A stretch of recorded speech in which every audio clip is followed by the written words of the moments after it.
Hello, everyone. My name is Pastor Becca Riddle, and I'm here at Court Street Christian Church, and I'm so glad that you found us this week for our online service. Boy, we are here in the Salem, Oregon area, and we were delighted and surprised by snow this week. And I'm telling you, it is something that really excites me. I love seeing the beautiful fresh blanket of snow on the ground, and for me it just accentuates the grandeur of God. And I just hope that if you were in the Salem area, you were able to stay warm and cozy and enjoy that same beautiful views out our windows that got a little makeover this week. Well, hey, we just started a brand new sermon series, and it's entitled Start Close In. It's taken from a line of poetry that's really been inspiring to us. And really what it did for me this week was it actually had me start thinking about my life in a whole new way. Really what Pastor Corey did is he talked a little bit about what we're to do when we're feeling stuck in life. And we know that we need to make a positive movement in life, but we're not quite sure what our first step is. And so he culled from the life of Jesus these three filters that we can kind of use to shape and kind of help decipher what to do next in life. And the things he found when looking at Jesus' life is that he did these things. He always used fuel like peace over pressure. And he used the fuel of respect over fear. And he used the fuel of love over anger. And when he was able to tap into those attributes of peace and respect and love, boy, his ministry took off, his life took off, and he modeled such a beautiful way of existing that was really inspirational for me to see that all come together. And it had my mind and my heart constantly thinking and wanting to use those fuel sources. So I hope if you listened to it, it did the same for you.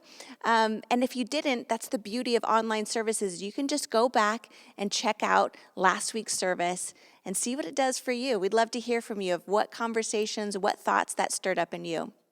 So I can't wait to hear what we're going to be talking about next in our sermon series. You're going to hear from Pastor Corey and Josh this week. But first, before we do that, I'd love to just enjoy some musical worship with you. So let's do that.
That shines over everyone. We look to you, we long for you, oh Lord.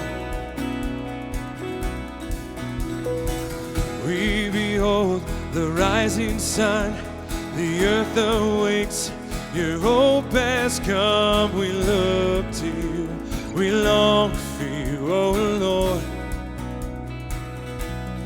No.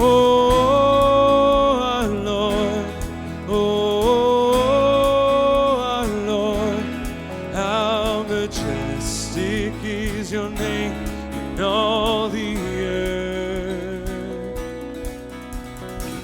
We behold the falling rain, like waters rise, come flood this place. We reach for you, we cling to you, oh Lord. No.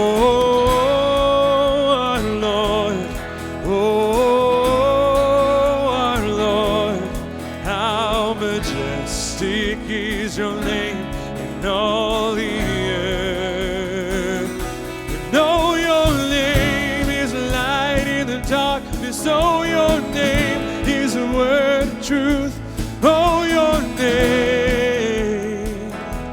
Oh, your name. And oh, your name is light in the darkness. Oh, your name is a word of truth. Oh, your name. Oh, your name. And oh, your name is light in the darkness. Oh, your name is a word of truth. Oh, your name. Oh, your name. Come on. And oh, your name is light in the darkness. Oh, your name is a word of truth. Oh, your name. And oh, your name. And oh, your name is light in the darkness. Oh, your name is a word of truth. Oh, your name. Oh, your name. And oh, our Lord. Oh, our Lord.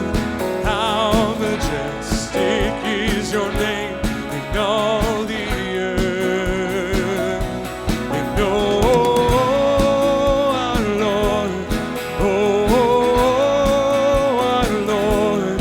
How majestic is your name in all the earth.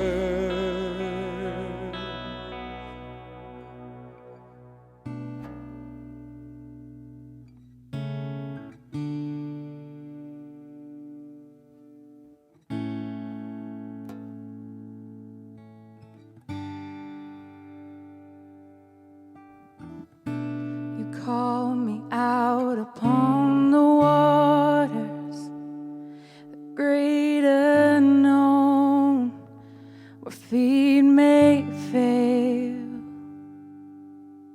And there I find you in the mystery, in oceans deep. My faith will stand. And I will call upon your name and keep my eyes above the waves. When oceans rise, my soul will rest in your embrace.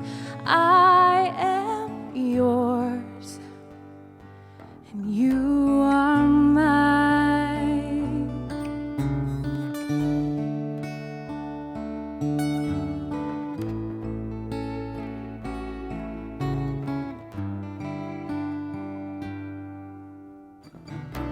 Your grace abounds in deepest waters. Your sovereign hand will be my guide. Where feet may fail and fear surrounds me, you've never failed, and you won't start now.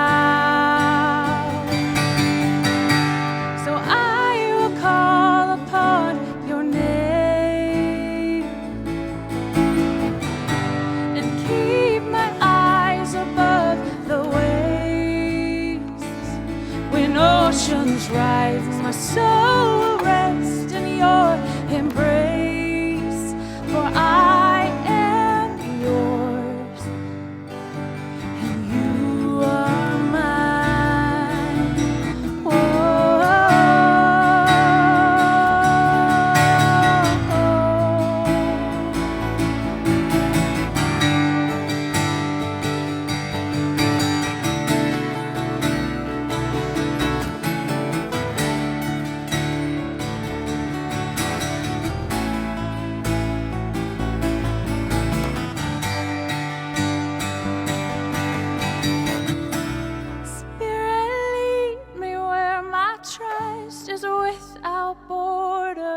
Let me walk upon the waters wherever you would call me. Take me deeper than my feet and my faith will be made stronger in the presence of my Savior. Spirit, lead me where my trust is without borders. Let me walk upon the waters wherever you would call me. Take me deeper than my feet could ever wander, and my faith will be made stronger in the presence of my Savior. Spirit, lead me where my trust is without borders. Let me walk upon the waters wherever you would call me. Take me deeper than my feet could ever wander, and my faith will be made stronger in the presence of my Savior.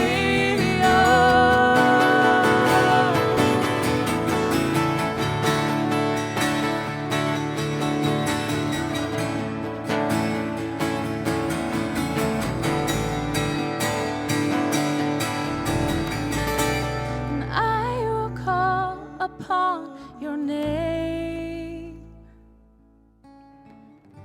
and keep my eyes above the waves. My soul will rest in your embrace, for I am yours and you are mine.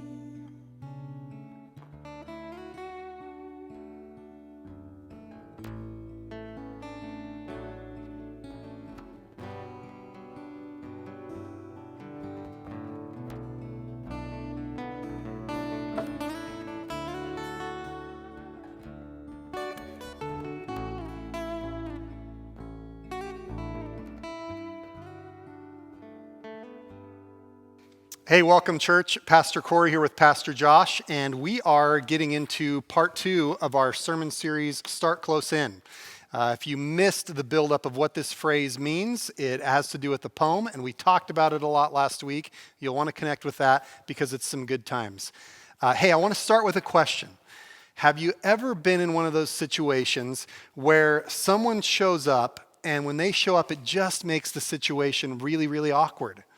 You know, I remember my first date all the way back in college with my who would become my bride, Allison, and we're going in for this first date, and we walk into the restaurant, and as the waiter is walking us over to the table, and he makes this gesture like, sit here, I can see barely over to the next booth, and who do I see but my dad and stepmom out on a date? And I just start to laugh, this nervous laugh, and I make this nervous, awkward introduction, and then I look at the waiter and I say, can we have another table, please? Yeah, I have a story that happened just like that, just recently, this Christmas, actually. You and I were both in this story, Corey. Busted. And it stars none other than our own Ashley Johnson, our service producer. You see, if you can imagine two pastors, it's Christmas season, and we're back in the sound booth, and it's just before the Christmas open house that we were supposed to have, and we decided it was a great idea for us to make some changes to this video that was going to play. So we open up on the big computer, the program, the video editing program, and we have it all ready to go, and we're making the changes. We think we're doing a really good job. We think that Ashley is away doing something else, getting some rest, and what do you know, but she comes walking in the door. And it was like she had us caught. Our hands were in the cookie jar. Here we are trying to do something. We had no idea. And it was a very awkward social interaction. Oh, yeah. Once again, Ashley took it in good stride, but Josh and I were just like writhing. We're like, oh my gosh, we're so sorry. We're on your computer. I mean, it was really pathetic groveling, mostly by me. I mean, you kept your composure. But anyway, those moments, one of my favorite ones is when I'm actually the person that shows up that people are like, now this is awkward that they're here. And that happens to us sometimes because we're pastors. And so we show up in a situation and people are like, hide it quick, you know? And one of them that I get into sometimes is with somebody who's smoking. And I don't know why it just makes me happy to talk about this, but someone will be smoking and then all of a sudden they'll look and they'll see me walking up to them and they do this move. I've seen it like 5 or 6 times. They go to like kind of hide the cigarette like this, and they go into this awkward posture and they start blowing the smoke out and they're like, hey, pastor, good to see you. And anyway, it's this hilarious thing. But for me, don't start smoking, all that, the public service stuff. But I grew up with a grandma who smoked. And so for me, when I smell secondhand smoke like that, it actually takes me back to like a really positive childhood association. So when I see people doing this, I usually go, man, I don't mind. That reminds me of my grandma's house. Go ahead, enjoy your cigarette. And so it's not like a big deal. Yeah, awkward social interactions. It's a funny thing. And I don't know about you at home. You're probably thinking of a story in your own life right now. You're thinking, man, I've had those moments where it's extremely awkward. And that's, we've been joking about it here today. But really, this is the situation that we find ourselves in the scripture passage that we're going to take a look at. It's in the Gospel of John, chapter 4. And it's the story of Jesus. It's one of my favorite stories of Jesus' interaction with a woman who's simply known as the woman at the well, or also known as just the Samaritan woman. And so here we find this lady in this story in John chapter 4. And let me just set it up for you before we dive into it. What's happening here is that Jesus and his disciples are traveling. They're traveling from the southern part of Israel up to the northern part, from Judea to Galilee. And there's this place in between there. It's called Samaria. And the Jewish people didn't really get along with the Samaritans, to put it lightly. And so they would often travel around this area in their travels to get from the north to the south, or vice versa. And so the disciples were not too thrilled that Jesus had chosen to travel through Samaria. And here they are traveling, and it comes to be about the noon hour, and they're hungry, they want some lunch, and they stop at this place called Jacob's Well. And Jacob's Well had been there a long time, and so the disciples decide, we're going to go into town, get something to eat, and Jesus decides to stay back and to have this interaction with this lady, the woman at the well. And I'd like to jump in here and just read this passage, beginning in chapter 4, verses 7. It says this: When a Samaritan woman came to draw water, Jesus said to her, "Will you give me a drink?" His disciples had gone into the town to buy food. The Samaritan woman said to him, "You are a Jew, and I am a Samaritan woman. How can you ask me for a drink?" For Jews did not associate with Samaritans. Jesus answered her, "If you knew the gift of God, and who it is that asks you for a drink, you would have asked him, and he would have given you living water." "Sir," the woman said, "you have nothing to draw with, and the well is deep. Where can you get this living water? Are you greater than our father Jacob, who gave us the well, and he drank from it himself, as did also his sons and his livestock?" And Jesus answered, "Everyone who drinks this water will be thirsty again. But whoever drinks the water that I give them will never thirst. Indeed, the water I give them will become in them a spring of water welling up to eternal life." Yeah, so there's a lot going on in this passage and a lot to talk about. There's a lot of beautiful back and forth. I hope you'll spend some time with it this week. After we talk about it, it'll probably become more and more rich for you, the drama that's taking place. Let me point out one thing right away. In our society especially, we know that it's just impolite, or it could even be degrading, to just talk about somebody by their gender and by their ethnicity. And so you might have noticed that right away with the story, is that this person that Jesus is interacting with, they don't get a name in the story.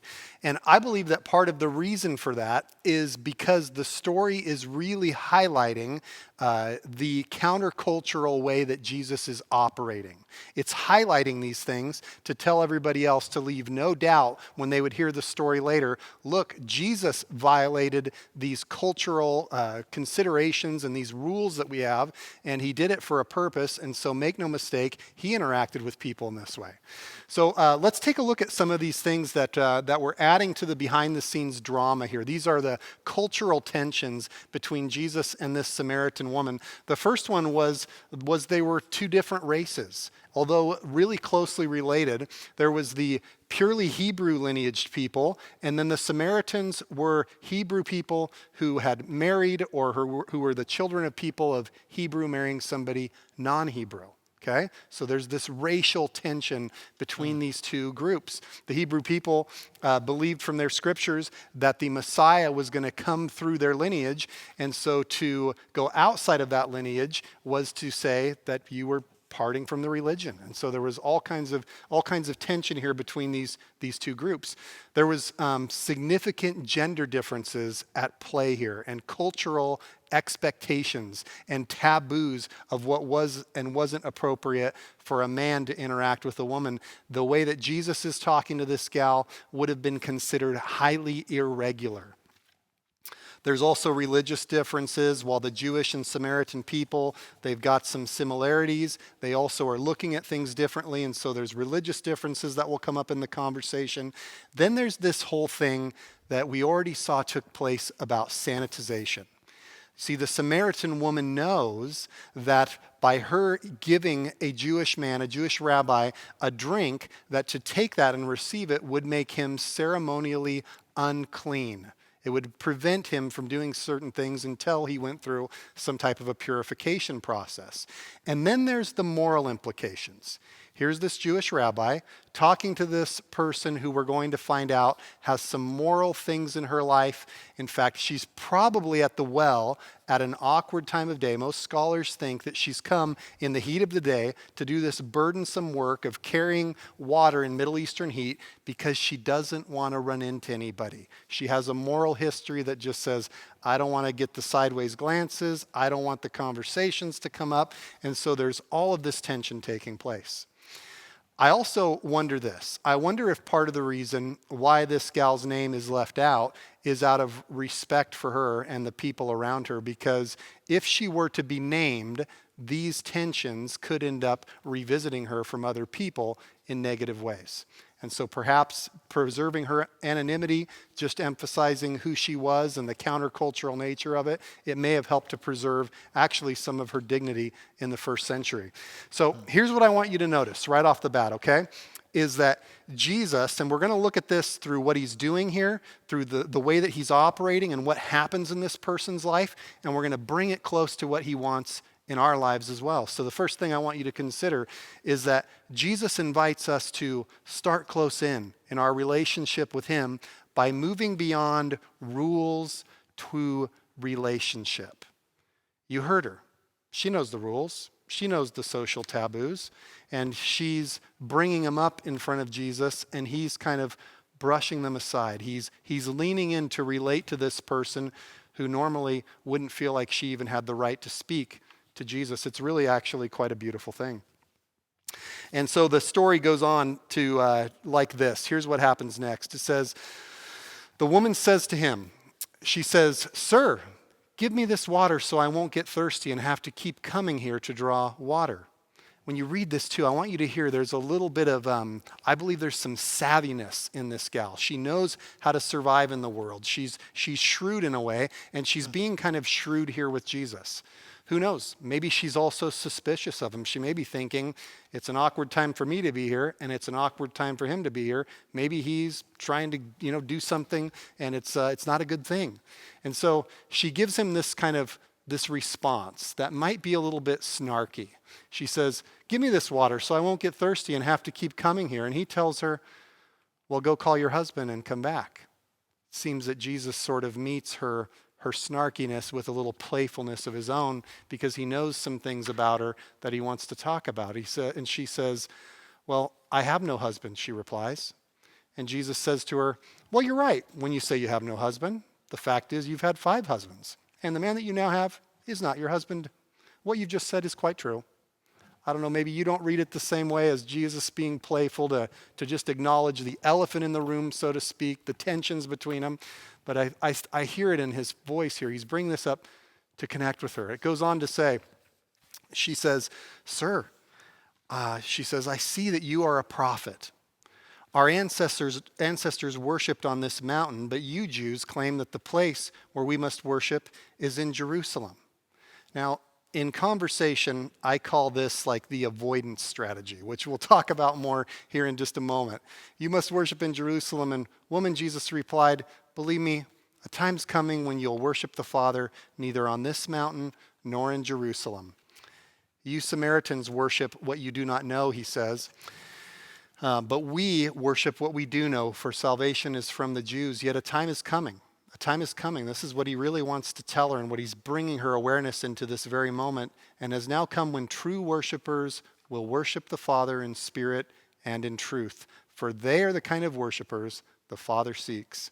You see, God is spirit, and his worshipers, Jesus says, must worship in the spirit and in truth.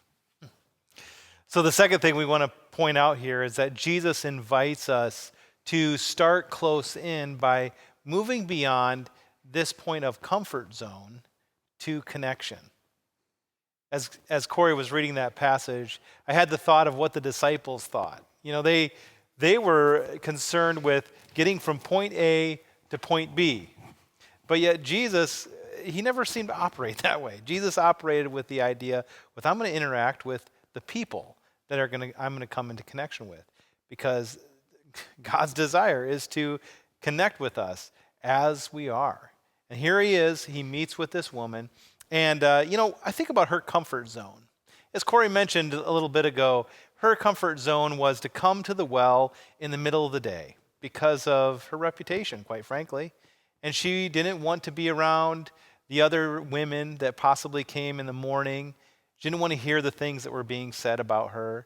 She didn't want to hear the gossip. She didn't want to hear the snarky comments probably from others. I don't know, do you ever feel like that?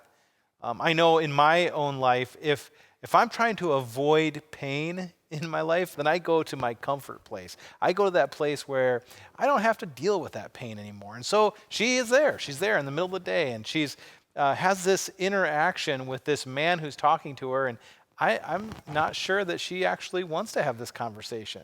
But I love the playful way that Jesus is he's just relaxed. He's interacting with her. He's listening to what she's saying, and he's interacting in a way that really touches the most personal parts of her story. And isn't that the way that Jesus, wants to interact with us too?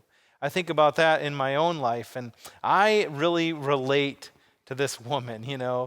I can settle into a state of just avoiding confrontation and being in my comfort place, or avoiding connection if someone's mad at me. I definitely don't want to be around them. But here Jesus is acknowledging her story. I know about your reputation. I know that your reputation is not necessarily what others would consider good. But I'm not bringing that up to shame you. I'm not bringing it up to place blame upon you or to make you feel bad in any way. I'm just acknowledging that so that we can get beyond that into this place of connection with each other. We often like to avoid, don't we? Just like this lady does here. She avoids Jesus's personal connection by pointing to something else. She says, let's talk about worship. Let's talk about a controversial thing that's far off. Rather than starting close in to the thing that is closest to us, we like to do the same thing as this lady, don't we? I mean, have you ever had a conversation maybe with someone else about the differences in religion or worship? I don't know about you, but I've had those conversations. Or differences in politics or what's going on in the world. Certainly, people love to distract. This is kind of what's happening here in this lady's life. But Jesus is calling her. He says, that's your comfort zone is far out there, but I'm calling you into this personal connection. One of the great failures, I think, in Christianity as a whole has been that we put morality before love. Jesus is offering this woman something different. She probably feels a little bit of shame and defends herself as Jesus brings to light, the reality that her life really is. But he's not doing that for shame or blame. He's doing that instead to extend her love, and love in the idea of I want to connect with you. I want to tell you about something that actually is going to make your life better. It's something called living water. And of course, she's just, really kind of obsessed with distracting and getting and avoiding and all of these type of things. Trying to hide, trying to hide from Jesus. And what Jesus is inviting us to do is to come in a spirit of vulnerability. To say, this is how I am, and I'm accepting and living in the love of God, just like he invited this woman. Let's continue on with this story. In John 4:26, the woman says, I know that Messiah called Christ is coming. And when he comes, he will explain everything to us.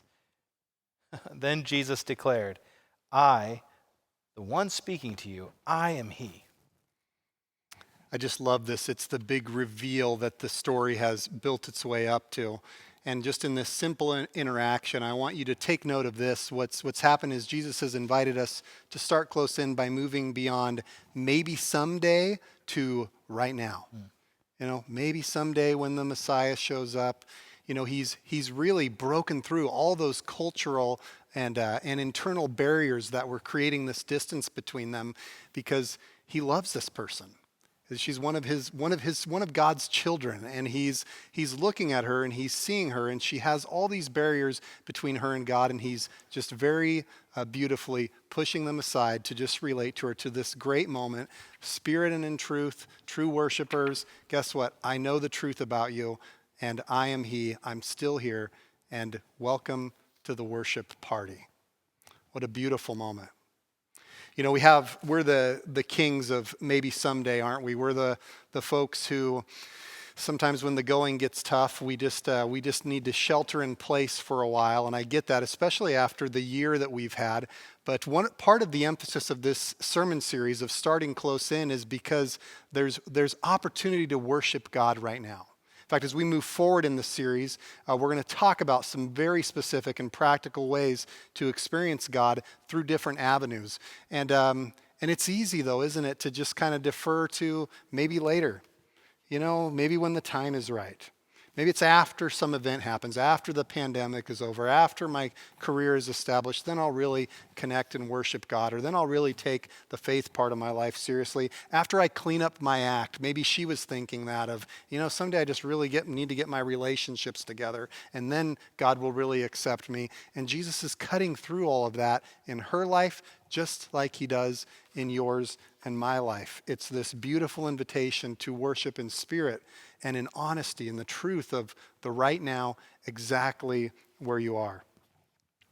If we look at these sections all together, I'll bring up all 3 points on the screen here for us to just kind of take in. We've got the rules to relationship, this idea of comfort zones, moving into this place of connection, or going from maybe someday the excuses, the altar of good intentions, to what can I do right now? What's the first step close in, like we've been talking about? And, as we're going through this series, I want you to think of this not just in the context of church worship, or as we're going to talk about it in a few minutes in terms of a church service like what you're participating in now, but I want you to think of these things in the context of your whole life.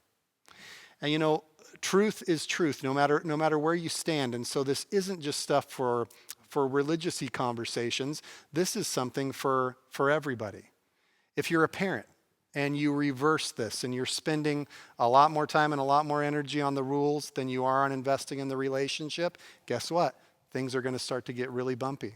Guess what? If you are somebody who's a leader, maybe you're a boss in an organization, and you're just kind of playing to your comfort zone, trying to play it safe rather than really connecting to your customers, your employees, whatever it is that the heart of your mission is, things are going to start to get rocky. Things are going to start to die for you. And so think about these things. Maybe pick one of them and take it with you into your everyday coming and going to the well type life this week, and really just kind of hold on to it.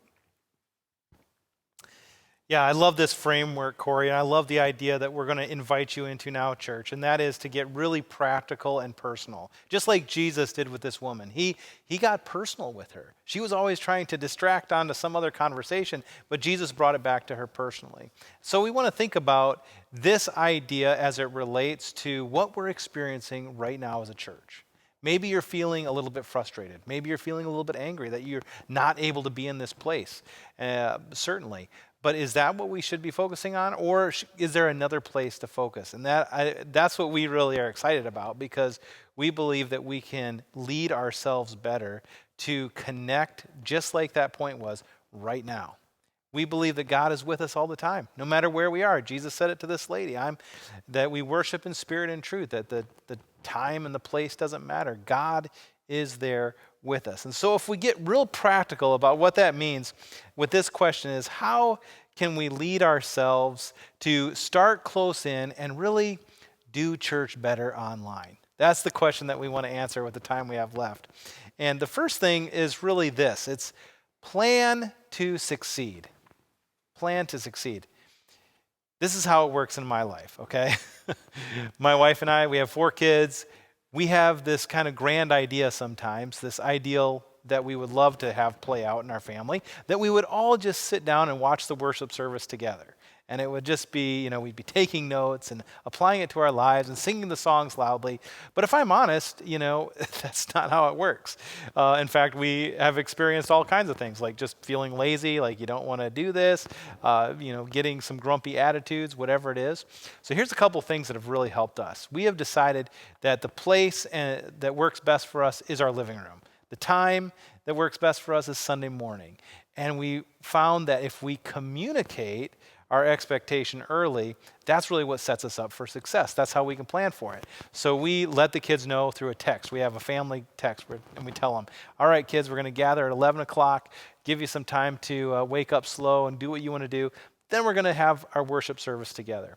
And when we do, we sit down together and we give them something to take notes on, and we make a plan for success. And that's really when it works best for us. Excellent. So moving from, you'll see this phrase up here, from watching to worshiping, that's really what we view this as, is kind of like this gal at the well. She thought she's just going for one thing, but all of life is worship.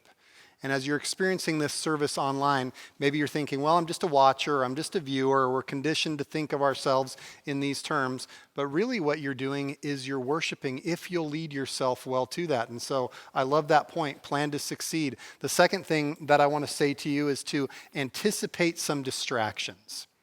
There's going to be distractions. There's going to be things that get in the way. Some of those might be more internal. They might be very personal. You might have some ideals where, you're just like, well, we're all going to get together and every Sunday it's going to be exactly like this at exactly this same time. And you may have to loosen your connection to some of those ideals to start close in and to really just get going. I'll tell you the truth, one of the distractions can honestly be other people being around. They could really add to your worship experience, or they could be a huge distraction. I don't know about you too, but being in my house, sometimes it's a great thing if the house is clean. If it's messy, all I can think of is gotta clean up. And so you want to figure out what is it that's going to distract you. When Allison and I were early in marriage and early in ministry here at the church, I was in the youth ministry, and we were spending a lot of time with youth, and we had kids, and they were very young, and we were really missing some more adult connection. So we just decided to host a small group in our home.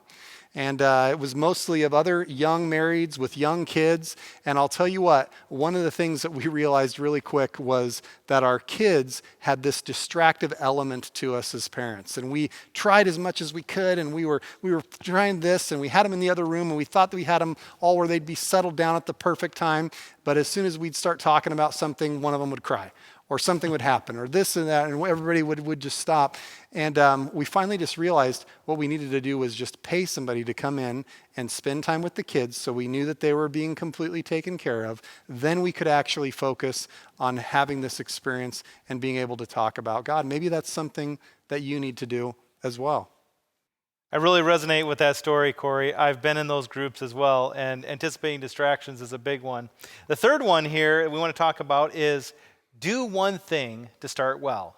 Do one thing to start well. Now, I'm excited about this one because really it doesn't matter whether you're gathering with others, like your family or maybe some others that you gather with, or you're just by yourself. You can do this one thing. And here's what we're talking about. One of the idea is to do something to make the space that you're in a sacred space. You know, this is an idea that I've done before and many have, and that is just lighting a candle.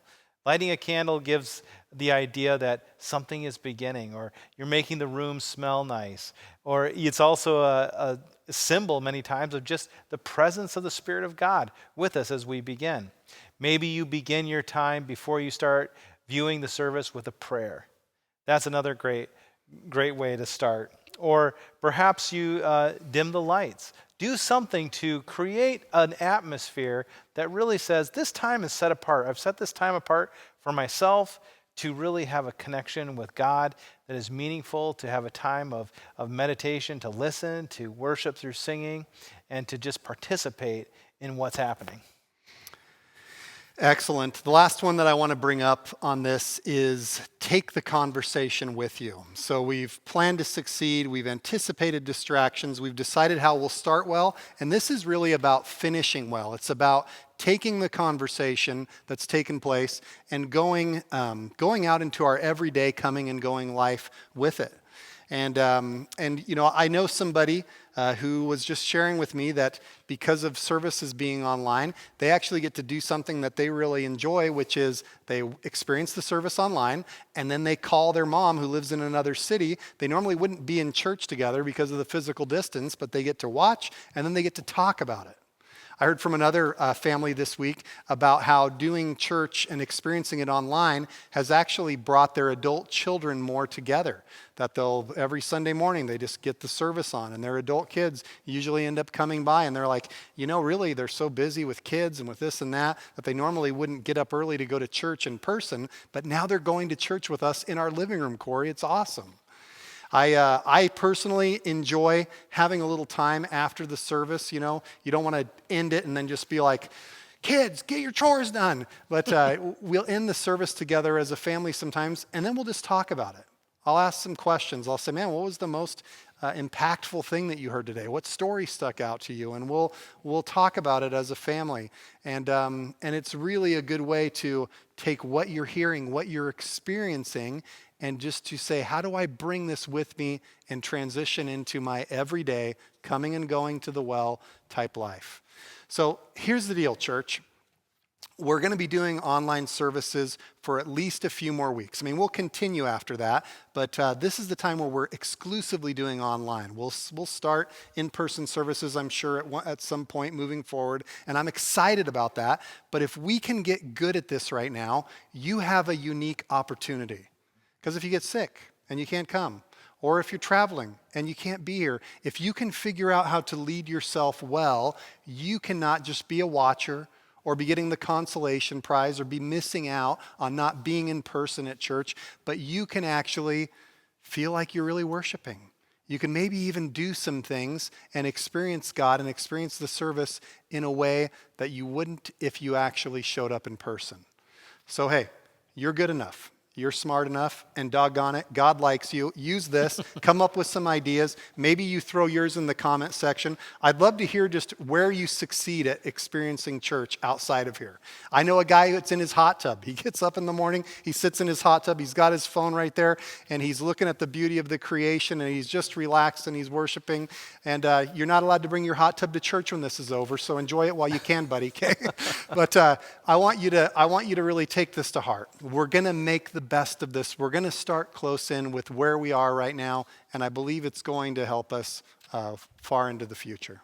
I love that. You know, one of the things that we took away from preparing for this message was we looked at this passage in several different versions. One of the things that we looked at was from the Message translation. And it really spoke to us, especially the last part of this where Jesus is talking.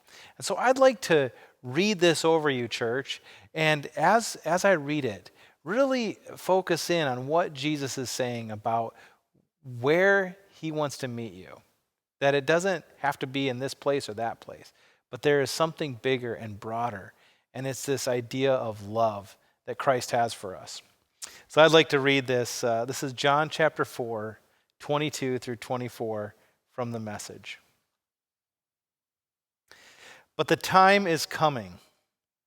It has, in fact, come, when what you're called will not matter, and where you go to worship will not matter. It's who you are and the way you live that count before God. Your worship must engage your spirit in the pursuit of truth. That's the kind of people the Father is looking out for. Those who are simply and honestly themselves before Him in their worship. God is sheer being Himself, spirit. And those who worship Him must do it out of their very being, their spirits, their true selves in adoration. You don't have to wait any longer or look any further. Let's bow our heads. Let me pray over us, huh?